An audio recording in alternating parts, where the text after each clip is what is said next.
Discover the world के मुअज़्ज़िज़ दोस्तों, अस्सलाम वालेकुम। नाज़रीन गिरामी, ये बात तो सभी जानते हैं कि इस दुनिया का आगाज हज़रत आदम अलैहिस्सलाम से हुआ।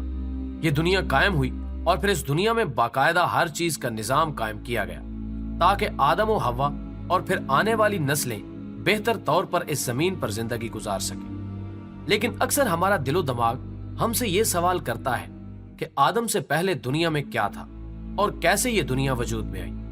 ये और इस जैसे कई सवालात हैं जो हमें सोच के घोड़े दौड़ाने पर मजबूर करते हैं। ये सवाल अभी से नहीं बल्कि गुजरी कई नस्लों को उलझन में डालने का सबब बना रहा। यही वजह है कि आप सल्लल्लाहु अलैहि वसल्लम के दौर में भी अक्सर लोग यही सवाल करते थे कि इस दुनिया में आदम से पहले क्या था। इसके मुतालिक बात करते हैं, लेकिन इससे पहले आपको इससे जुड़ी मुख्तलिफ थ्योरीज बताते चलें कि साइंसदान ईसाई और मुख्तलिफ लोगों के मुताबिक बयान करते हैं कि जमीन पर आदम को उतारने से पहले यहाँ शैतान को फेंका गया। जब अल्लाह ने आदम की तख्लीक की थी तो पहले उन्हें जन्नत में उतारा गया था और तख्लीक के बाद सब फरिश्तों को कहा था कि इसे सजदा करो। सब ने सजदा किया, लेकिन इब्लीस ने इनकार किया। इस वजह से उसे जन्नत से निकाल कर जमीन पर फेंक दिया गया और हजारों साल वो इस जमीन पर रोता रहा। और फिर इसने कयामत तक की मोहलत मांगी कि मैं बंदों को राह रास्त से भटकाऊंगा। और जैसा कि शैतान आग से बना था, तो कहा यह जाता है कि आदम से पहले सिर्फ जिन थे और इस जमीन पर फितना और फसाद करते थे। तो फरिश्तों की फौज भेजी गई जिन्होंने शैतानों के खिलाफ जंगे अजीम की और तब से जिनों का बसेरा सिर्फ जजीरे और समंदर है। इसके बाद कुछ साइंसदानों और ईसाइयों का कहना है कि जमीन पर आदम से पहले सिर्फ डायनासोर्स थे जो हजारों साल पहले इंसानों की आमद से पहले इस जमीन पर आबाद थे। लेकिन इंसानों की आमद के साथ उनकी नस्लें खत्म होने लगी। इसी तरह बाज़ साइंसी रिसर्च के मुताबिक आदम से पहले इंसानों जैसी कुछ मखलूकात आबाद थी और मुख्तलिफ जगहों से मिलने वाली अजीबो गरीब इंसानी खोपड़ियों और इंसानी ढांचों के आसार ये जाहिर करते हैं कि यहाँ आदम से पहले भी मखलूकात आबाद थी जो पहली कौमों की तरह शायद तबाह हुई थी। और कुछ लोगों के मुताबिक ये जमीन खलाई मखलूकात का मरकज था। दोस्तों, इनमें से पहली दो थ्योरीज तो किसी हद तक सच है, लेकिन बाकी थ्योरीज के बारे में कोई भी शवाहिद नहीं है।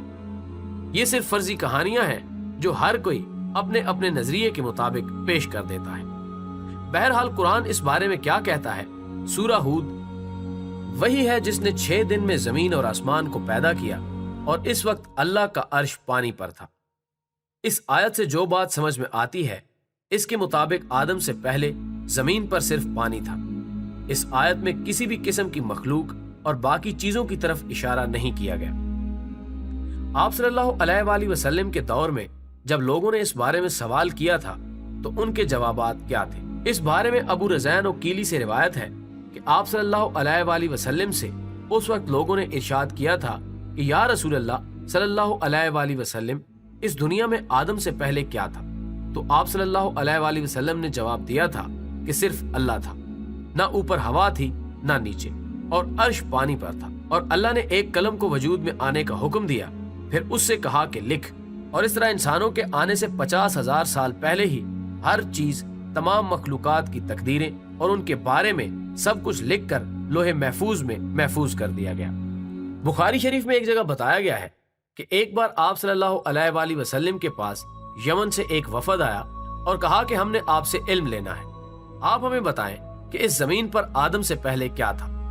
आप सल्लल्लाहु अलैहि वसल्लम ने फरमाया, कुछ नहीं, सिर्फ अल्लाह था और उसका अर्श पानी पर था और लोहे महफूज में कलम से सब लिख कर महफूज कर दिया गया था। इसी तरह अबू हुरैरा रज़ी अल्लाह ताला अन्हु से रिवायत है कि जब नबी अकरम सल्लल्लाहु अलैहि वसल्लम से दुनिया में चीजों के वजूद में आने की तरतीब पूछी गई तो उन्होंने मेरा हाथ थामा और कहा कि अल्लाह ने जब दुनिया बनाई तो इनकी तरतीब कुछ यूं थी कि हफ्ते वाले दिन मिट्टी पैदा की, अतवार को पहाड़, पीर को दरख्त, मंगल को तकालीफ, बीमारियां, मसाइल, बुध को नूर, जुमेरात को चौपाए इस जमीन पर फैला दिए गए और जुम्मा के मुबारक दिन असर से रात के दरमियान आदम को पैदा किया और जिन्नात को 2000 साल पहले ही आग से पैदा कर दिया गया था। इस तरह ये दुनिया वजूद में आई और आदम जमीन पर आया और इसके बाद इंसानों की नस्लें चली और ऐसे ही एक दिन अल्लाह इस जमीन पर इंसान को दिया वक्त खत्म कर देगा और जैसे ही ये दुनिया बनी ऐसे ही खत्म हो जाएगी। اللہ سے دعا ہے کہ جب تک ہمیں زندگی عطا کی گئی ہے اسے ہمارے لیے نیکی کا ذریعہ بنا دے، اور وقت قیامت جب اللہ کے سامنے پیش ہوں تو ایمان کی روشنی سے چمکتے چہروں کے ساتھ ہو، نہ کہ گناہوں کا بوجھ لیے۔ آمین۔ ویڈیو پسند آنے کی صورت میں اسے زیادہ سے زیادہ لائک کر کے ہماری حوصلہ افزائی کریں اور دوسروں تک پہنچانے میں ہمارا ساتھ دیں۔ ہماری اگلی ویڈیو آنے تک اپنا، دوستوں اور گرد و نواح کے تمام لوگوں کا بہت سارا خیال رکھیے گا۔ اللہ حافظ۔